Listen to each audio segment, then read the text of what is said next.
Good morning to you, Mr. McShane. Thank you very much for being with us on the programme. How important do you think it is for MPs, if we look at yesterday's vote, for MPs to be able to read the government's legal advice? I mean, it is, after all, unconventional. It's unconventional, but it won't be very dramatic. It'll be like any good lawyer's advice, full of ifs and buts, and you can read into any good lawyer's advice what you want to read out of it. So I don't think this is a smoking gun. It's a humiliating defeat for Theresa May, as Vincent just said, but I've been involved in government defeats in my 20 years in Parliament, and they bounce back quite quickly, because at the end of the day, every Conservative MP this morning has to decide, do we want to plunge my party into permanent crisis, get rid of a Prime Minister in the next couple of days? I'm not sure. There isn't a majority for a referendum yet. There are only 9 Conservative MPs signed up to that and about 65 Labour. So we're back to where we've been for much of this autumn. There isn't a majority almost for anything in the House of Commons. And so the next period will be very hard. I've always argued that sequencing is important. Mrs May could withdraw her current proposition to endorse the deal and avoid a vote next week, come back, try to secure something a bit more from Brussels, come back after Christmas. And the crisis goes on. And wonderful as a parliamentarian or ex-parliamentarian it was to see last night, I wouldn't actually say that's the end of Mrs May and that's the end of Brexit. Well, I want to pick up on what you said Theresa May could do there. I mean, as Minister for Europe, you've had experience of negotiating with Brussels. Do you think it could be a tactic for Theresa May, if she does lose next Tuesday's vote in Parliament, to go back to the EU and force some concessions out of them because Brussels wants to get this deal through as much as she does? Well, it doesn't, because don't forget, both the Conservative Party as a majority and the Labour Party are opposed to freedom of movement. And that's one of the so-called 4 indivisible freedoms of the EU, freedom of movement of capital, goods, services and people. And Mrs May accused all the Europeans working in Britain, especially in the public sector, the hospitals, of being queue jumpers, very offensive language. I mean, she really has got a tin ear for actually talking to the country, talking to the people, and even her own party.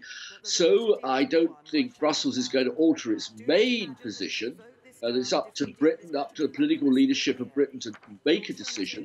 But yes, I can see some changes in what are called the political declaration. That's non-binding, it's not legal. You could add a couple of more presents to that Christmas tree. Whether it's enough to get this through the Commons, I don't know. Yeah, well, I mean, I think there are also those who'd say that the problem is that the Labour Party, the opposition party, hasn't yet got a clear idea of what it would propose in terms of any sort of withdrawal agreement if it was in power. So that's perhaps playing into this idea that there is no majority in Parliament because no one knows what they're voting on. I'd also like to talk about those in Parliament who would like to see the Brexit process stall indefinitely. Would that go against the public? I mean, we've been speaking to the public in the UK. They just want to see this Brexit fiasco, chaos, whatever you want to call it, done and dusted, and they want to return to domestic issues. If we stall indefinitely, isn't that going against what the public wants? It can't stall indefinitely. The deadline's there. It's an absolute legal obligation. It's like agreeing to be divorced. You've signed all the arrangements. Although you've written a book that says that in the end the UK will not leave the EU. Is that by stalling or by another referendum? How does that happen? Well, that's actually in the deal. The deal is that we leave. I said that there are different types of Brexit. There's a political Brexit, which I would like to see stopped pretty hard. It would need, I think, a new referendum because, as you rightly say, even if Mrs May was replaced by a new Tory Prime Minister, the Labour Party has got absolutely no clear policy on what it wants. So, but I've always argued that economically, I just don't believe Britain, as a sort of moderate, pragmatic country, is going to commit economic suicide. You're just showing a picture of Nigel Farage up there. He just resigned from UKIP yesterday because UKIP's moved incredibly far to the right. They've hired a guy who's got criminal convictions, a racist, and well known for that. So UKIP are out of the game. And you asked about where people are. Yes, I agree with you. The majority hasn't shifted since June 2013 significantly, but such polls as we have all show, number one, people are now don't want to leave the EU, narrow majority. Number two, they would like to be asked again. And the young people, I think Vincent made that point in his excellent report, there are now many more young people on the voting register than some of the older friends, and I'm not young myself, who voted for Brexit 2 years ago. They've passed on.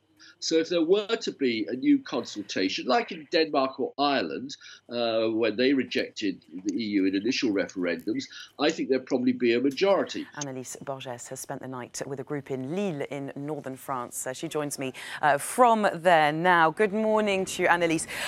On the face of it, it might look as though these protesters have got what they wanted. You've spent the night with a group in Lille. Just tell us what more they're calling for.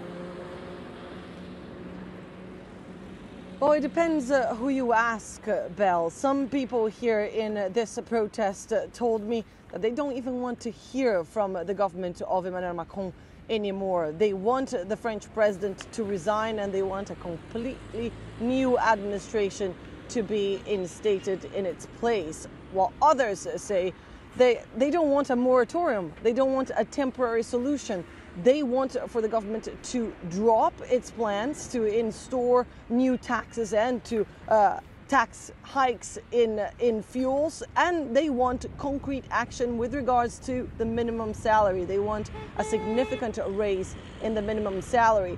But again, so many of them have been telling me that the trust has been broken, that they don't believe Emmanuel Macron will actually do anything concrete to take them out of the streets right now.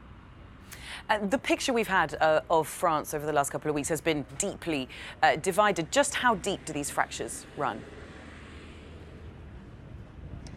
Well, this movement has shown that France has not been spared by a phenomenon that has happened in other countries, including Italy, for example, and even the United States, where the lower and the middle classes have been feeling increasingly left out of globalization, of the social and economic impacts that globalization has had in societies. These are the people from the peripheral areas that say that they want to make themselves heard and seen once again. Of course, the yellow vest is a very symbolic piece of clothing in that narrative. And I spoke to people here about what exactly they want and what is next for this movement.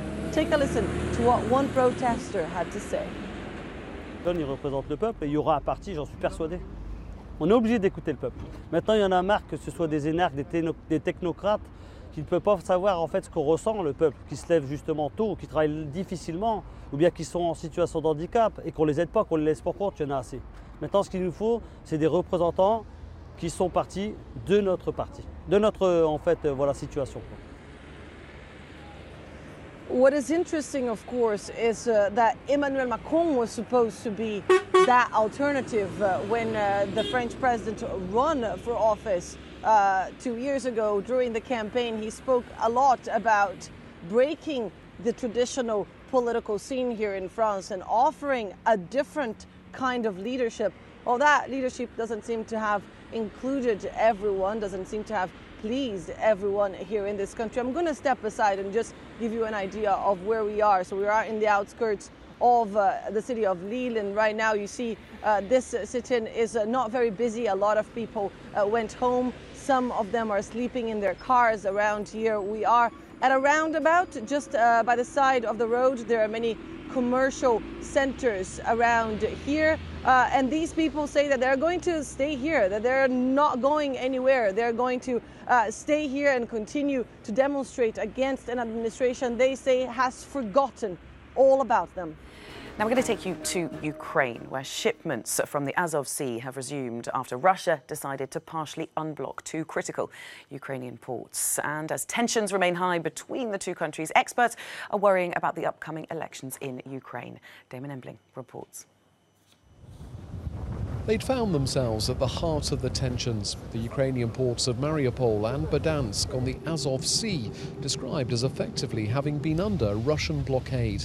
But after a tense standoff, shipments are now resuming. All this after Moscow seized Ukrainian vessels and sailors in the Kerch Strait, which links Azov with the Black Sea, accusing them of illegally entering its territorial waters. After the let's say situation was escalating there, so for a week or more, there was a complete stop. But now situation is changed, and we see that ships are going through the channel. And on everyday basis, let's say 4 to 5 ships are handled via port of Berdyansk, and more than 10 in port of Mariupol. So we hope to get back to this figure again. But with relations still strained, Ukraine wants to see a lasting solution. We are trying to be efficient and confident on the long run, because the infrastructure business relating to the ports is a long-term business, and we need to give a confidence for the investors, for shippers to use ports. And do you think sending NATO ships, as President Poroshenko would help now? I think that only international community can stabilize the political aspects in the region. Beyond the ports, the current tensions create uncertainty for Ukraine's wider economy. Investors will also have their eyes on the upcoming presidential election here, happening in March, wondering what shift in politics and policy that could bring. Sergei Forsa is a bond dealer with a Ukrainian investment company.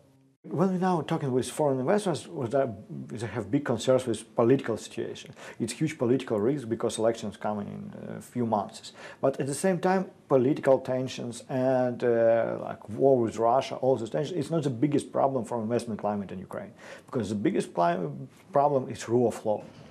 Meanwhile, martial law continues in some regions of Ukraine.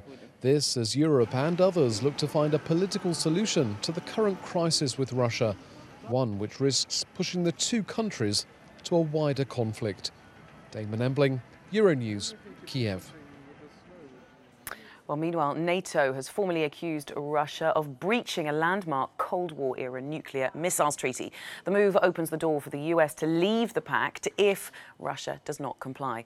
Let's get more on this with Damon Embling, who is live in Kiev for us this morning. Good morning, Damon. I just want to get a sense of how you feel Ukraine and Russia's tensions are going. Are they escalating or are they easing?